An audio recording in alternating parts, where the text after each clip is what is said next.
Good day, please introduce yourself. My name is Maria Cristina Ortega. I am 34 years old. I am married. I am a high school graduate. Do you have children? Yes, ma'am. How old are they? The eldest is 12 years old, then 10 years old, and the youngest is 9 years old. Alright, why do you want to work in Hong Kong?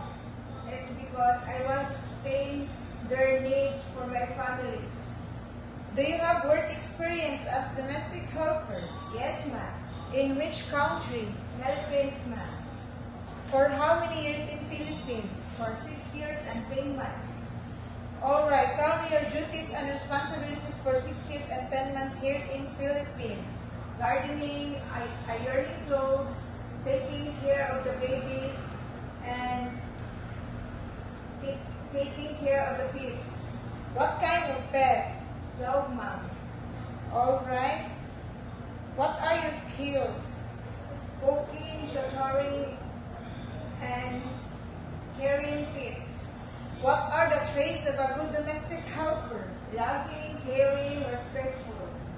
Lastly, what is your message to your future employer? Hi, ma'am and sir, I am hardworking. Hope to see you soon in Hong Kong.